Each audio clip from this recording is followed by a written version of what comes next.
Dayan Yehoshua Pfeffer, thank you very much for joining me today on the Orthodox Conundrum podcast. Pleasure, Scott. Nice to be with you.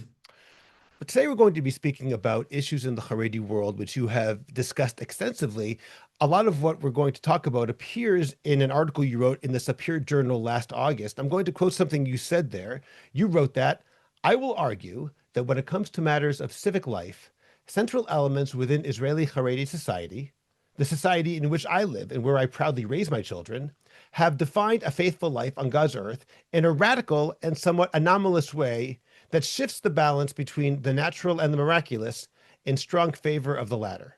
Given current challenges concerning Haredi participation in Israel, this definition requires urgent adjustment." That is a nice topic sentence for a conversation. I'd like to ask you for some examples of what you mean by the Haredi tendency of shifting the balance in favor of the miraculous. Where is that manifest, for example? Well, the most obvious place where that's manifest is in the area of going to work, meaning the fact that in Israeli Haredi society, there is a strong tendency, and we can talk about numbers if you want, but whichever percentages we're going to give it, the tendency is exceedingly clear of not participating in gainful employment, not participating in the workforce is certainly very anomalous. And a lot of the rhetoric behind that, I won't say that this is necessarily a mindset that is present in your kind of everyday thinking, in your everyday kind of people go about their business and they're thinking in this mindset. But the rhetoric which is behind that is that, listen, whether you work more or less is not going to make a difference. Everything is min hashamayim, and parnasa is from year to year. It's katzah from Rosh Hashanah and so on. And therefore, this whole space of the workforce is not a space where we want to invest our energies. And that filters through to many other areas too. But the workforce is one good illustration of how this makes a difference, of how this is the way people live. Now, we could definitely discuss which came first. Did the theology precede the kind of sociology, or are there other reasons why this developed? And then the theology is kind of backs that up. But the answer is that's a nuanced question. And the truth is that they go together. And the theology, if you want, which I discussed in this particular article, is a part of that story. And it applies to many other areas that make a difference. Again, you could always ask, to what degree is a theology the central piece in this broader picture? But for example, army service. So certainly it's relevant there too. You'll have a lot that will say either the more, if you want, common claim, which is that the fact that we are studying Torah is no less significant for the defense of the Jewish people than actually serving in the IDF. That itself is, I think, is a radical statement, and that is a very common statement that you'll hear in the Haredi streets. And the more extreme statement is that, if everybody would be just learning Torah, then we wouldn't need an army at all.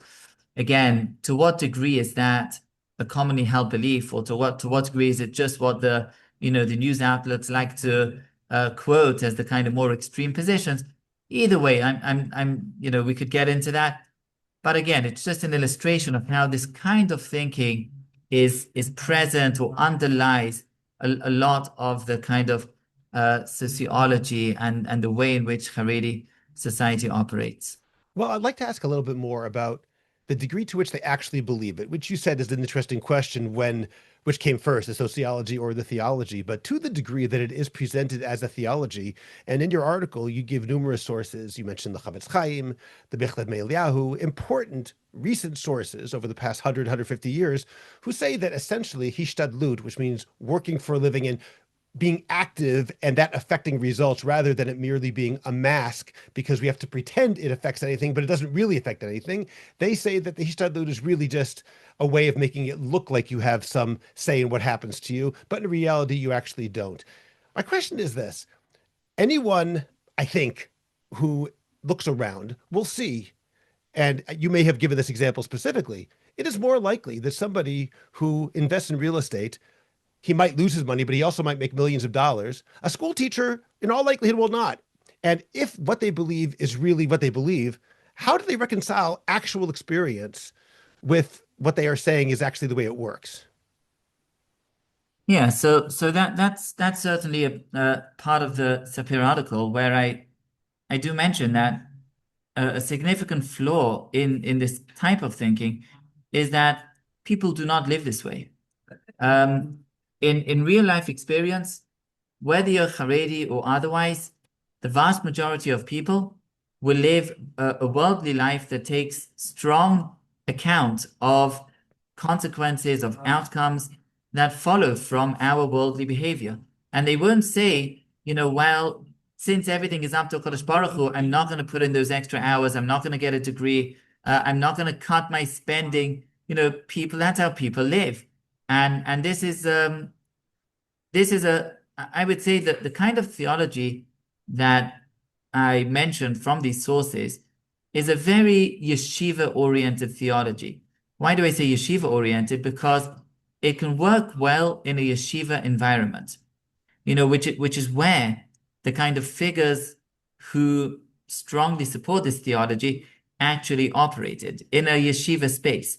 When you're in a yeshiva space, then it's much easier to be able to work with this kind of ideology and theology. And the truth is that a lot of the kind of Haredi thinking, again, in the official rhetoric and in much of the kind of rabbinic proclamations, it's definitely strongly related to the yeshiva experience. When you're in a yeshiva or a kollel experience, then you can really buy in to this kind of thinking, and among other ideas, for example, the idea that you look for chumros, you look for strictures and stringencies in a halachic sense, that works well in a yeshiva environment where your interaction with the world is limited. It's not the same as when you're in the business world. It's not the same when you're in this kind of, secular space, not secular in the sense of anti-religious, just regular, the worldly space. And then going with these chumras will be much more of an impediment, will be much more, will have much more ramifications on your life. And I think that it's possible to a degree that this is not just a practical issue, right? Are you in yeshiva and therefore you don't have and so on? But it could be also that if you'll speak to the rabbis who will tell you about this kind of mindset or model, theological model, they'll say, well, you know what? Yeah, it needs a certain level. Meaning if you'll speak to, the Michtav Meliyahu kind of mindset, then he even writes this. He says, this whole idea that I'm speaking about of relying on this hashgacha, that things do make a difference, and HaKadosh Baruch Hu, well, it's not for everyone. It's only for these kind of special type of like B'nai Torah, people who are deeply engaged and engrossed in their spiritual growth, in their Torah study. Meaning, I'm highlighting, if you want, the more practical or pragmatic considerations that this only works in the yeshiva space, but even kind of latent, intrinsic to this kind of theology is that really it's only for those kind of guys anyway. Meaning, It's if you are a regular frum Jew who is not a full-time Ben Torah, then it's not only that you shouldn't live your life like this, but that your hashgacha is a little bit less and your hishtadlus needs to be more. Is that what he's saying? um kind of. He's saying that you can aspire to this, but that aspiration, he said, listen, you have to go through the Michtav Meliyahu. It's really it's a whole system, and it's a complex system. And I have to, be honest and say I don't really buy into the system that he speaks about. I don't identify with it. But he's very, very anxious about striking the balance because he knows that somebody could. Espouse this, somebody could buy into a system and he could lose big time. And he says you have to, what happens if you end up losing out? What happens if you become poor? Well, you need to be on a level where having gone through that and actually losing out and being disappointed, you won't feel any disappointment because it's all from Kodesh Baruch Hu. And most people, he says, are not on that level. And therefore, if you're not on that level, then you shouldn't be buying into the system at all because it's not going to work for you. And you have to find your precise balance because he says you mustn't be in a place where you'll end up being heretical. He even says this, you'll be a kafir. You'll end up being a heretic because you'll lose your income and they'll say, well, clearly this doesn't work at all and it's not min hashamayim, it just depends on what I do, and then you'll be a heretic. And then he says, well, but you don't want to be heretical on the other side by not going with what I'm saying, lechatchila, mean, from a priori, and then you'll also be a heretic. So you have to find your balance. So Meir Bali of himself is very nuanced in this. He realizes that this is not plain sailing, while some of the other sources just put it out there and say, yeah, this is how it works, and that's it. That's very interesting. Thank you. And I realize it's a lot to ask for an entire theology in a couple of minutes on a podcast. So I realize that people should read the Michtav Eliyahu inside to get the full understanding of what this is all about. Right, right. While again, like I said before, I have difficulty with the whole way in which he presents the system. Part of the problem, I think, a lot of people in the non-Haredi sectors, but still religious sectors of Israeli society have, especially now after October 7th with the army, is what sometimes seems to be, and I apologize for saying this, but a type of hypocrisy. And I'll give an example of what I mean by that. At least according to my reading of the sources, even if, and I don't think this is very obvious, but even if one were to argue that, for example, Torah learning protects and therefore is an active, I mean, in an active causative way that can be traced, so to speak, that seems to be, if anything, in the area where those people are learning, meaning it's almost like concentric circles. The closer you are to the learning, the more likely you are to be protected, such as the Rishomi that talks about the Neturei Karta. Not the group now, the people who are defending the city are the people learning in that city. And at the same time, we see that yeshivot don't go to the front lines. If anything, if they're near the front lines, they often withdraw and go to Yerushalayim or Beit Shemesh or Bnei Brak to a place that's safer instead of learning near where the fighting is taking place. So it's sometimes hard to take seriously the claim that, well, we protect as much or more, or if there were only yeshiva learners, we wouldn't need the army, when even if one were to accept the sources that say that yeshiva learning or Torah learning, I should say, or maybe even Torah teaching is that which protects, at least to a certain degree, you'd say, then why are you leaving the area where it protects and saving yourself as opposed to being near the soldiers who could use your help? Yeah, so on that particular issue, there was actually a lot of discussion within the Haredi space and among Rabbanim of, for example, when there's a campaign or a war or danger in a certain location, is it appropriate that yeshivas should relocate in other locations or not? And there were some yeshivas that did, some that didn't.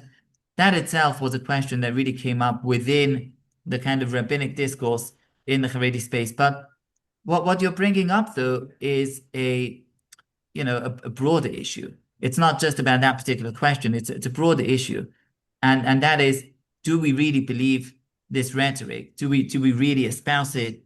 Do we really live by this rhetoric? And part of the problem is that in the Haredi space, it hasn't become about Torah study per se. It's become more about the kind of Haredi identity, if you want, which is related on the one hand to Torah study, but not exclusively related to Torah study.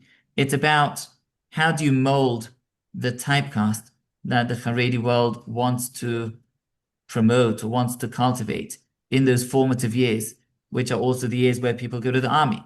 It's about a sense of belonging and identity. Do you want a local Haredi identity, or do you want to be an identity that's broader, that's part of the general Jewish people, part of the state of Israel? It's about a sense of responsibility. Do we have responsibility for the army in the sense of actually doing the fighting, or is our responsibility limited to those areas that conventionally or traditionally Haredi society has been most engaged in? And the Haredi model developed when Haredi society was small, and when this kind of very localized sense of responsibility. And if you want this total investment of resources, whether manpower or other resources internally in the world of religious devotion, in the world of Torah study, just made a lot of sense. To the degree that Israel, broadly speaking, didn't have any problem with it in the late 40s, in the 50s, in the 60s. It didn't come up. And there was an understanding of, you know what, this makes sense. We want to rehabilitate the Torah world. We want to allow for Haredi society to funnel all of its energies into this space. And as time, and by the way, in those years, it was also obvious, it was taken for granted that someone who's not a part of this project, somebody who isn't investing his nights and days in Torah studies in the full sense of the word, should be serving in the IDF. And basically, all Rabbanim of these years, including Rav Shach, who's on the record on this many times, he said, yeah, of course, anyone who's not in Torah study needs to be in the army, because if he's not, then he's considered a roidef of the Torah world. He's threatening the Torah world because he undermines the legitimacy of that exemption for those who are really dedicated to Torah study. So that was how it was. And part of the problem is that, you're paying the price for your success, quote unquote. Haredi society has grown so much, has really, proliferated, flourished in many senses.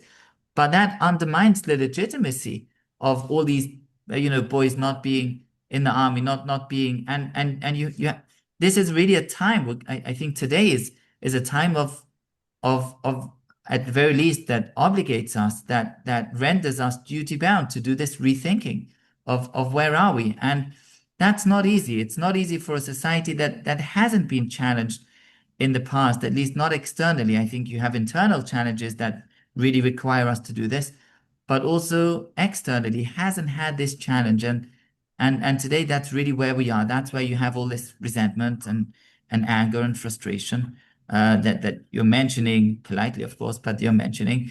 And I think it's and the rhetoric which you're mentioning, you can call it hypocrisy. I don't think it's a blatant hypocrisy. It's just the difficulty of recalibrating, of rethinking, where you go without, the things, and this has been pointed out by others. One of the places is the famous article about rupture and reconstruction, which I'm sure you're familiar with.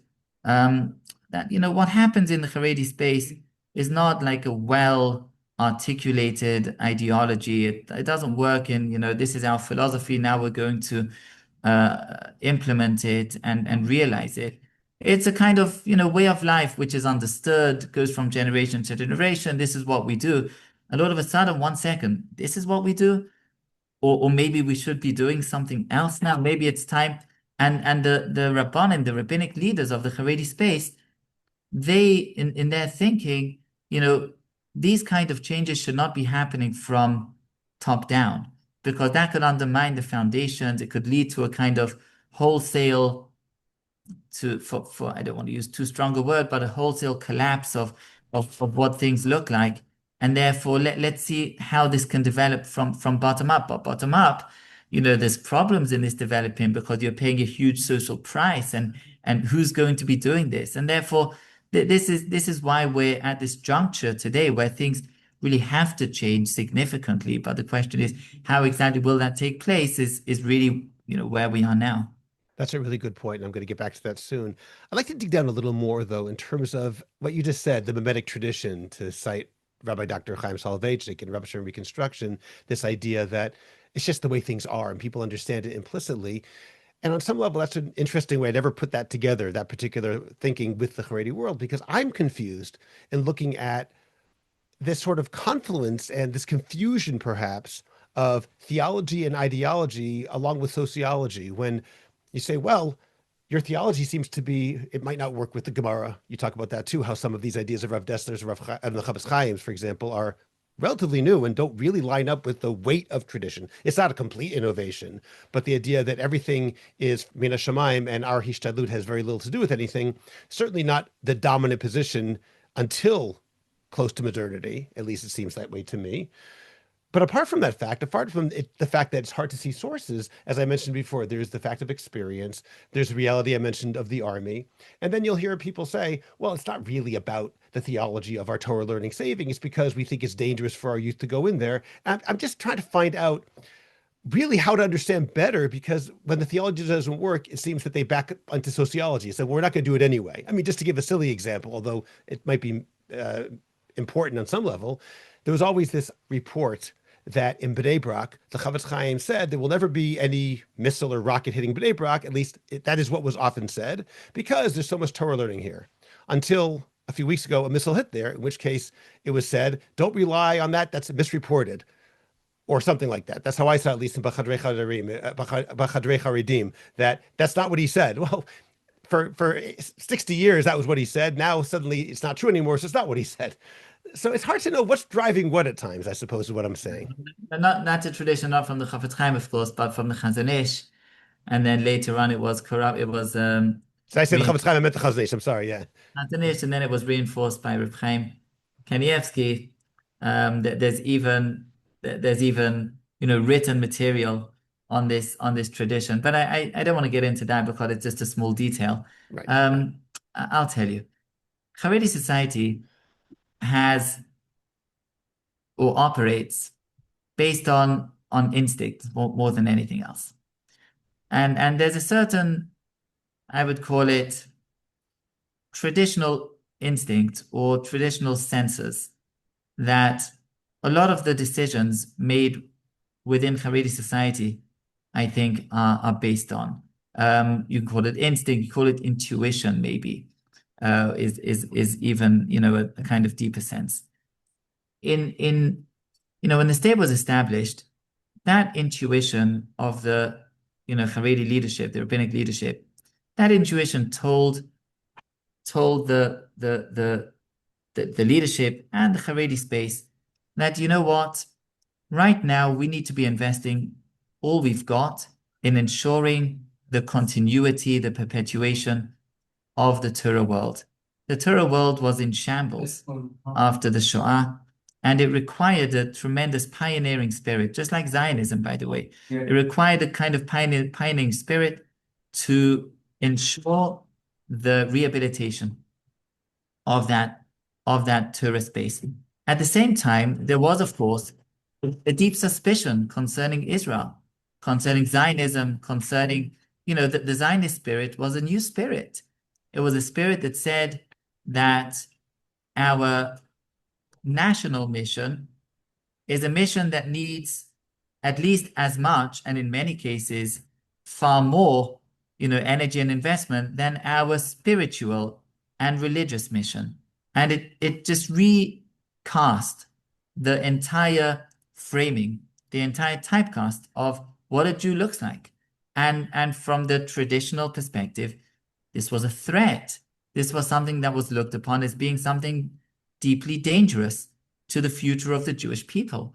And therefore, those instincts, those rabbinic instincts, those traditional instincts, those senses, that intuition, whatever you want to call it, that was what drove this Haredi spirit, this Haredi revival of the tradition, preservation of the tradition, whatever you want to call it.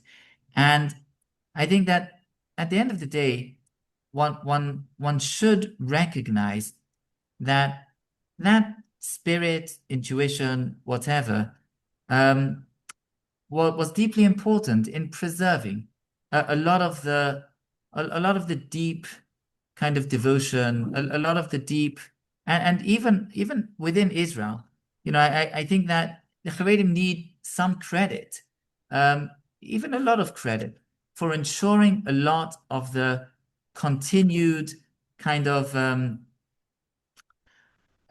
devotion, dedication, fidelity to the tradition in many ways.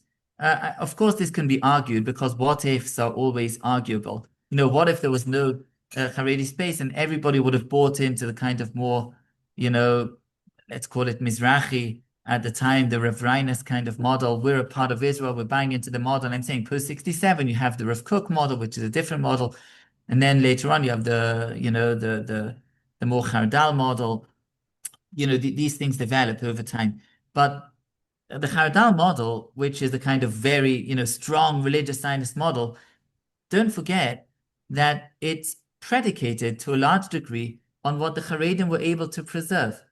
And that was more instinctive and based on intuition than anything else. Now, of course, once you have that model there, then it needs its, theological underpinnings. It needs somebody to speak out the ideology of it. But generally speaking, whoever it was that did that was not somebody that grew up in the Haredi space. In the 60s, there was somebody called Uriel Zimmer. Uriel Zimmer was this German Baal Tshuva. He grew up in Germany, was not a religious Jew. He became a Baal Tshuva and became this kind of Litvish, model that he espoused. And then afterwards, he moved on. He became a Chabadnik. He joined Chabad. I saw a 2022 republishing of the contrast that he wrote in 1960 some, explaining what Haredi Judaism is all about.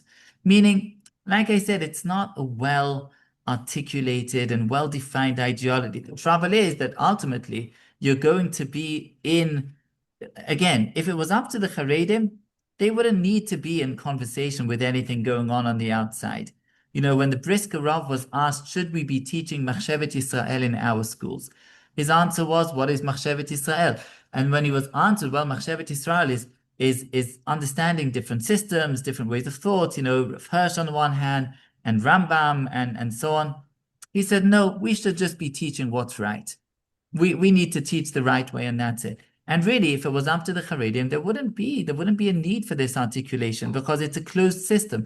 The trouble is nowadays, of course, when you're so big, when you have internet, when you're exposed, then you need to be telling yourself some ideological story. And then, of course, it gets complicated because the ideology is never going to really match exactly what you're doing, which is based on intuition and instinct and so on. And that's why it's really, when you're trying to thrash this out and good for you. And really, it's never going to mesh, it's never going to be an exact fit. Then let me ask the impossible question, given what you just said, but I think it's important for some further questions I'd like to ask you.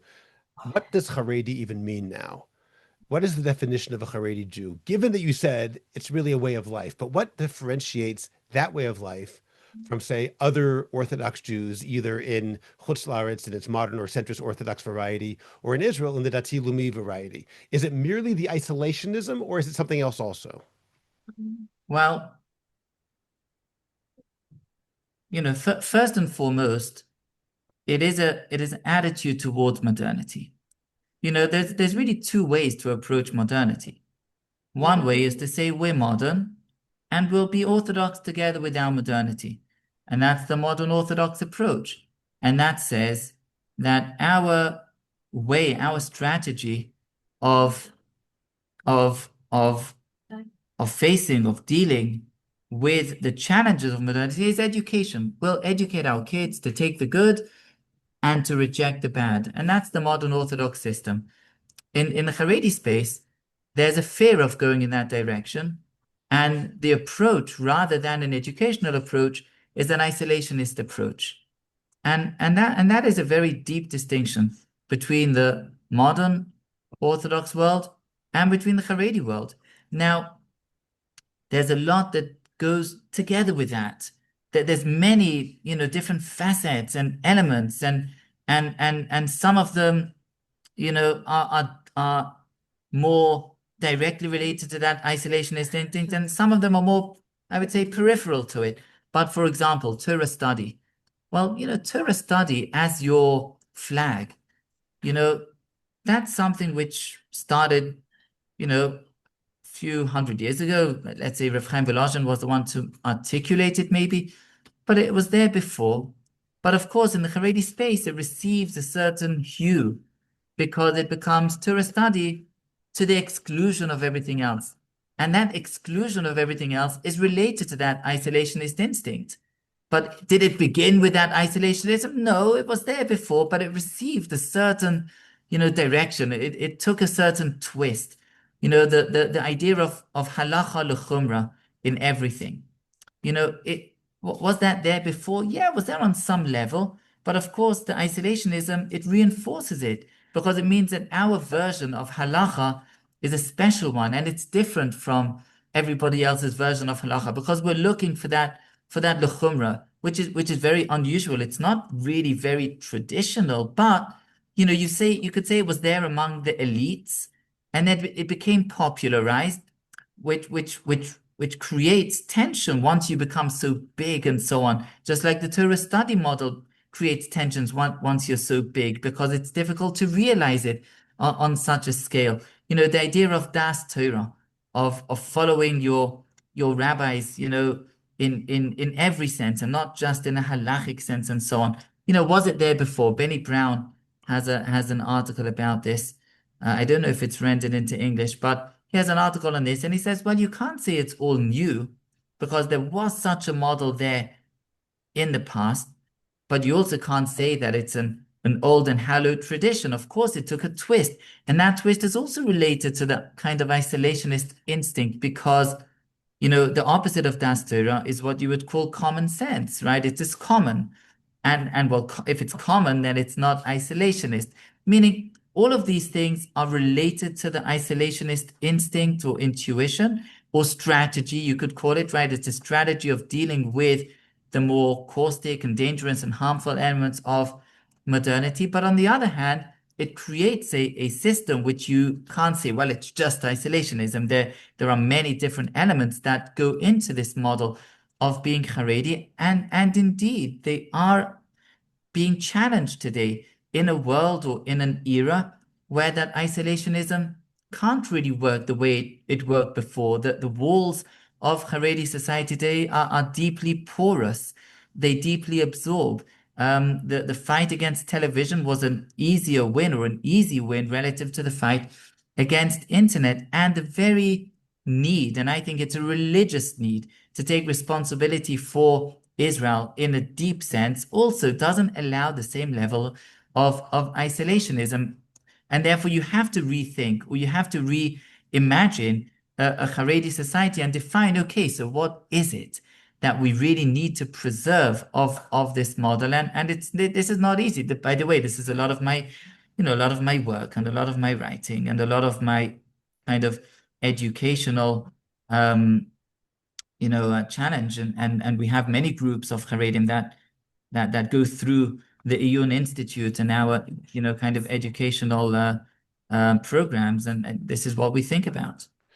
That's exactly what I wanted to ask about, because if this isolationist tendency is essential rather than peripheral to the Haredi mindset and the Haredi self-identity, then on some level, I was actually discussing this with my wife today at over Shabbos lunch. And I said, in some ways, one might argue that saying, and I'm sure you have an answer to this, but in looking from the outside, in saying, well, we want you to be Haredi, but at the same time, we want you to, for example, join the army and join the workforce and have more interaction, undermine that isolationism. It reminds me a little bit of Rabbi Nachman's Turkey Prince, that the prince is naked under the table and someone throws him a shirt and said, you could be a prince and still wear a shirt. And he throws him pants. You could be a turkey, excuse me, and still wear a shirt. You could be a turkey and still wear pants. You could be a turkey and eat at the table until he was cured. That's Rabbi Nachman's metaphor. So what will make somebody Haredi if you say to them, we're going to help you integrate into the Israeli society? Well, that's an interesting way of phrasing the question. Obviously, it's the question is the big question of the future of Israel. Certainly, the future of Haredi interaction with Israel, which is, I think, on many levels, the future of Israel. Haredi society is big and still growing fast, and what Haredi society does in this sense is deeply, profoundly, and perhaps existentially impactful on the future of Israel. But the way you phrase the question reminds me of a small anecdote that I'll tell you. I was I was at a gas station, and as I exited the gas station, somebody hitches a ride with me. So I invite him into my car, and he's going to Ramat. I live in Ramat. I brought him with me to Ramat, and on the way, he starts asking me all these questions about my car. He says, like, how old is it? How much did you pay for it? What's the condition? I asked him after a certain time, like, what's the deal? Like, why are you basically asking questions about cars? Like, what is this? So he says, well, I deal in cars.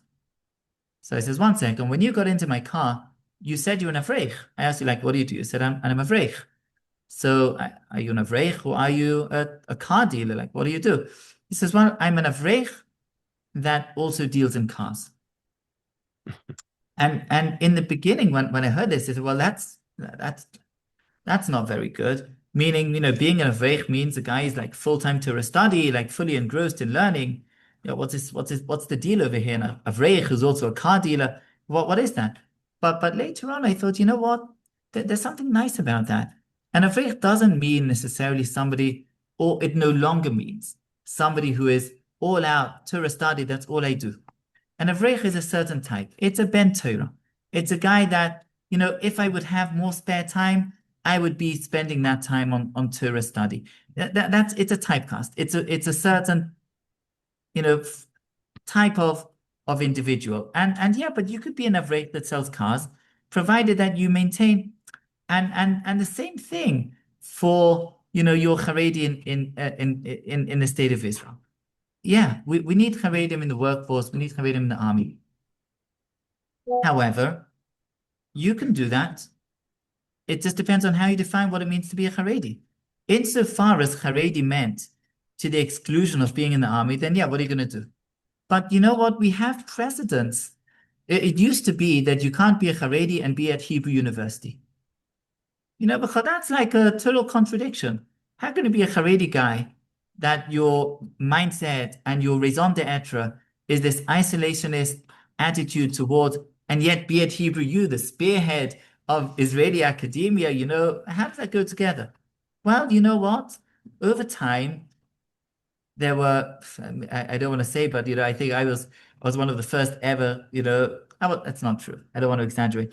But when I started at Hebrew U at 2008, 2009, there were no other people that with hats and jackets there, okay? That much I can guarantee you. I was really the only guy, at least on the Harat Sofim campus. But over time, in my third year at Hebrew U, there was an organized group of Haredim that received special stipends and so on and so on. And they came and studied at Hebrew U. And slowly but surely it developed. And then Haredi academia developed on many different levels. And of course, it came out of a need. There was a need for people to earn incomes, mainly for Haredi women, who were the sole breadwinners, and they had to make a decent income. And therefore, there was a need for academia. And slowly but surely, this developed into a place where, yeah, you know what? You can be Haredi and be in academia. It's not a contradiction in terms. And actually, those Haredim in academia now are getting the better shidduchim because those are the ones in greater demand. The market forces. There's one market in the Haredi space which is a wonderful free market, and that's the shidduchim market. And it works well, and it gives you a good indication why our market's so good, because they tell you what's going on in society. And so you see that being a Haredi in academia, that was okay, because we were able to make it work. And yeah, there were growing pains. In the beginning, there were these demonstrations against academia, which also related to market forces. Who is organizing these demonstrations against academia? Fine. And okay, that's how a society, functions, and that's okay. But over time, it became legitimate. And yeah, we know how to make it work. And I think it's the same thing with the army. We're learning how to make it work. Don't forget the whole pressure, at least the intense pressure of army service for Haredim is kind of since October 7th. Before then, I'm not saying there wasn't pressure, there was the law and this and that, but the general consensus on the Israeli street was, let's get them into the workforce. The army issue, the Agaf Taktivim of the finance ministry, meaning let's just call it the finance ministry, strongly supported a proposal to just exempt Haredim from army service altogether. Why? Let's get them to work, and then their kids will go to the army. Meaning, let's just get Haredim at work. That's more urgent. The army, we'll live with it. That shifted dramatically after. It was also based on an assumption that we needed a smaller army, not a bigger army that was blown up on October 7th. Right. That's why that shifted dramatically on October 7th, as well as the pressures of war, and it's all legitimate. That shifted dramatically. And that's why the army established Hashmonaim, this new brigade. I'm here Motzei Shabbos. I spent a Shabbos. This Shabbos, where was I? I was at a hotel in an event organized for the Hashmonaim Brigade. It was organized by the Shomer Yisrael, formerly the Netzach Yehuda organization, and it was for the soldiers. It was actually the Miluim unit, but Miluim unit, it's not a Miluim unit. It's a Shlav, it's quote unquote Shlav Bet unit, but this is combat. It's a combat unit. People who did 6 months Shlav Bet. This is not your 2-week Shlav Bet. These guys were fighting in Gaza now for a few weeks and just came out. And as part of their coming out, so we arranged this event for them. And this is all new. And the standards there are remarkable. And it's a brigade. It's not just a unit, not just a battalion. And all of this is part of this kind of trust building exercise, which is a necessary process. I wish that it could be expedited. I wish that it could be, faster. We don't have patience. Israel doesn't have patience. I appreciate that. But at the same time, this is how it's happening. And I think we're on the cusp of real breakthroughs there. The numbers are still not great, and I'm the first to concede that. But that's how it'll be. And yeah, like you said, there'll be Haredim, and you can be in the army, and you could still get a wonderful shidduch in the Haredi space. And we're on the cusp of that breakthrough, and it needs to happen. And then, of course, you have to think about, okay, what does it mean to be Haredi? Where is this going? And so on. Those are important questions, and they need a lot of figuring out and working out. But a lot of that figuring out will also be, like you said before, the mimetic idea of Chaim Soloveitchik. It'll be that. It'll figure itself out. Haredim will not be the same as your average religious Zionist community or Chardal. How will they be different? Okay, so I'll do the thinking of that and some articulation. I'll explain why it's not Rav Kook and it's not Rav Reines and it's something else. And Mir in a month's time, we'll be holding a kind of conference on this, yeah? But will it be because of that? Will that be the defining? No, it'll happen. It'll happen and we'll figure it out and we'll be able to write about it. The writing is very important because nowadays people are asking these questions. But we'll let's talk in a year's time. Oh, because that was actually something I wanted to ask you about. It could be you'll say it's too big a question for now or it requires more time. But I was wondering if the Haredi world is moving towards a sort of Rav Reines style.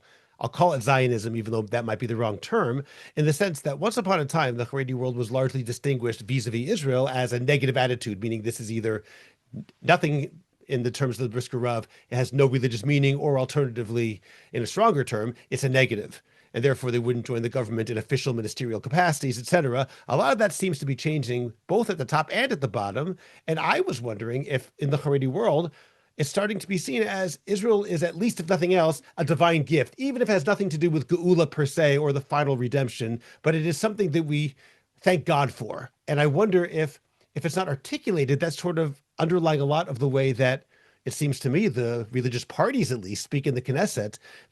They talk about it, especially when, for example, the head of Gimel, Yitzchak Goldknopf, says we have to take over Gaza. He's not talking purely on a level of security. He's talking about Jews should live there. So I'm wondering if that, maybe you could say this isn't the topic for now, but I am wondering how the attitude toward Israel has changed. Well, there's no question at all that the attitude towards Israel has changed, and more, perhaps I would say more accurately, is changing dramatically. And I think the Rav Reines model is a kind of Haredi model.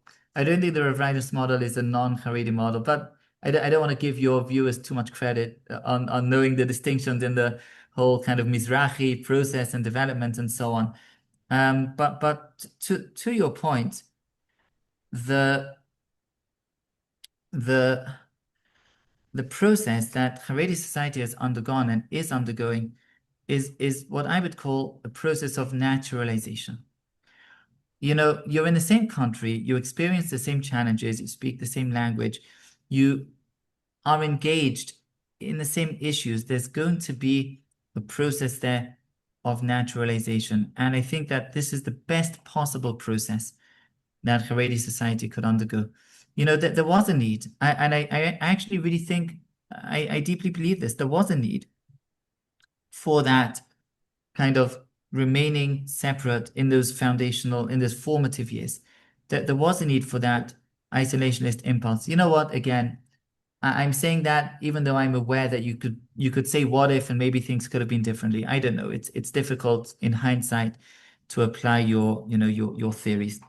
But I do see the advantage that was gleaned, that was gained by that motion. And there's something of a, you could just call it, I don't want to make a reduction, but you could call it like a kind of healthy conservatism.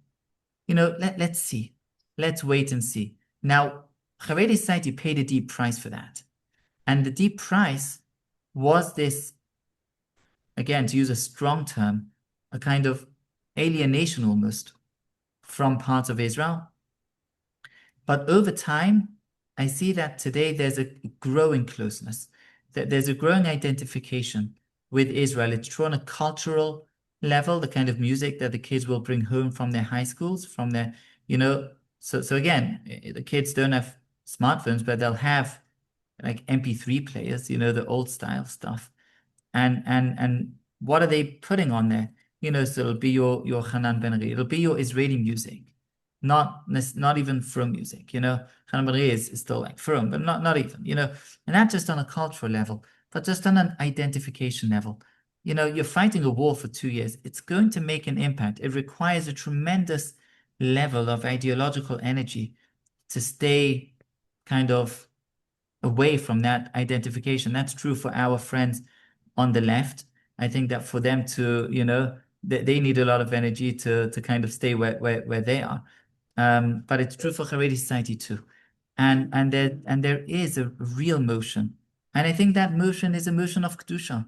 I think that motion is a motion of appreciating that this story of the state of Israel is our story. And that's the deepest shift that is taking place and that needs to take place. And that, with modesty and so on, that I'm a part of trying to promote the appreciation that, we could stay separate for a few years and say, let's see how this works out.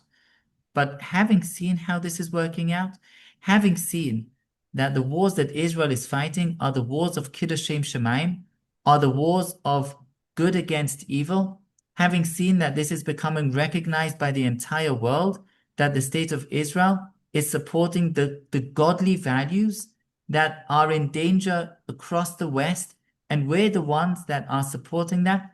You can't stay neutral on this, You're a part of this. It's our story.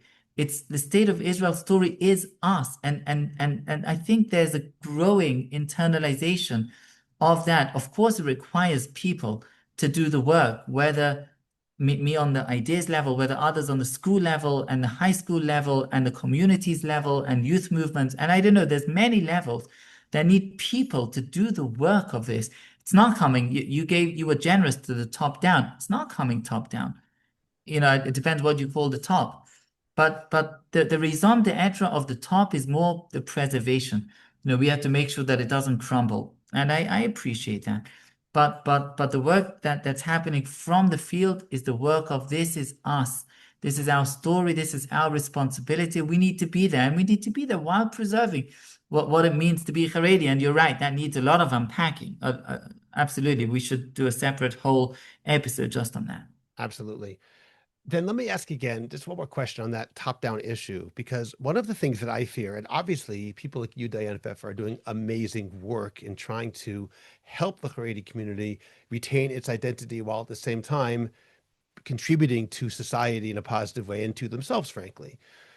What I find so difficult is that, speaking again top-down, maybe not necessarily only politically, but even religiously, what you talked about in your article. To do otherwise is not just called incorrect, but often called apicorsis, kfira, heresy. So how can one overcome in a society which gives so much credence to the top rabbis, the top authorities, when those top authorities, despite what's happening on the ground, are going to say any change of that sort is actually a fundamental violation of what it means, not just to be Haredi, but to be a Torah Jew at all? Well, you gave the answer to that in one of your previous questions. You said, well, there was this there was this working assumption that Bnei Brak is immune to missile threats.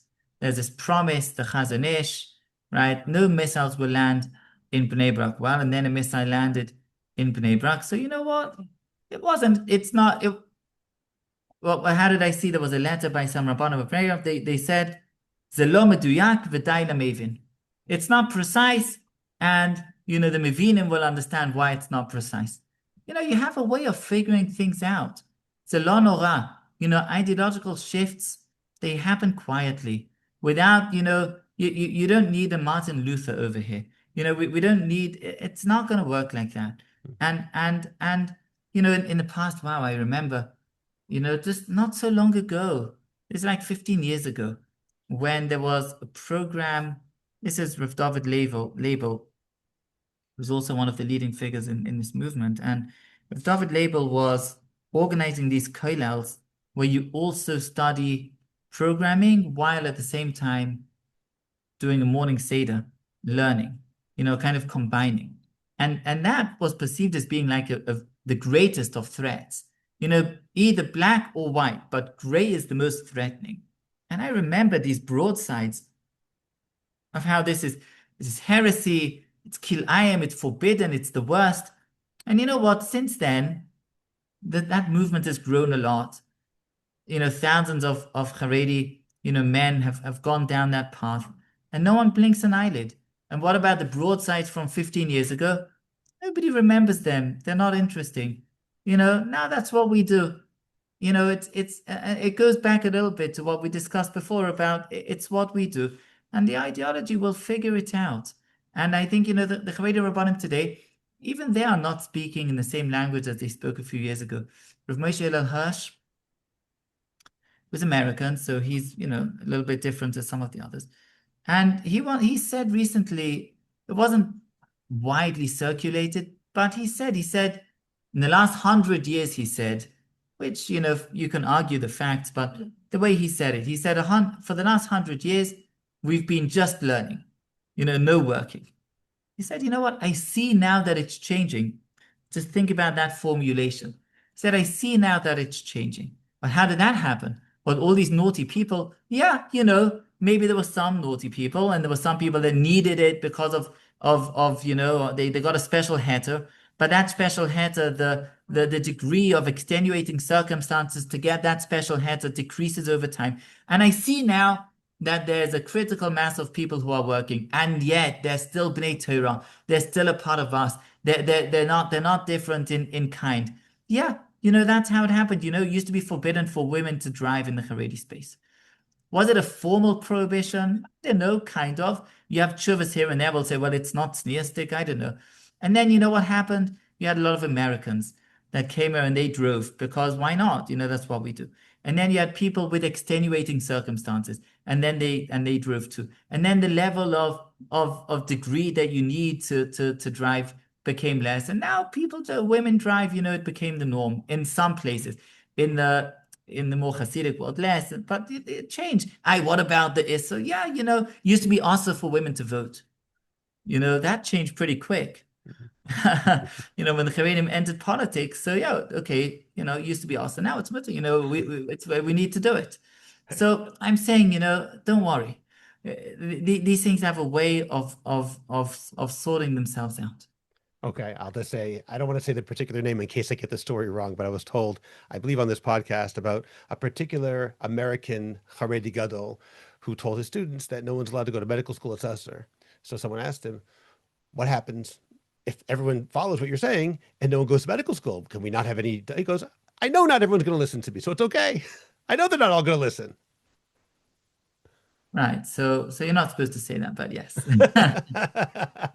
Okay. Dayan Pfeffer, I have one final question for you, and it's about that distinction between the modern Orthodox being willing to take the good and reject the bad, push away that which is dangerous, versus the Haredi isolationism, which is we're not going to even deal with the problem because I'm not going to let either one enter my purview so that I don't have to deal with it. If the Haredi world is going to start joining the workforce, going to Hebrew U, for example, and doing things more in line with that modern Orthodox attitude, from a Haredi perspective, how are they protected?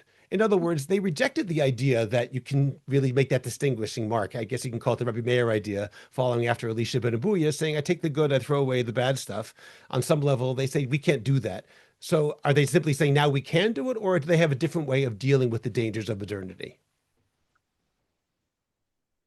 They're protected by starting 70 years later, What do you mean? meaning they're protected by having this wealth of experience.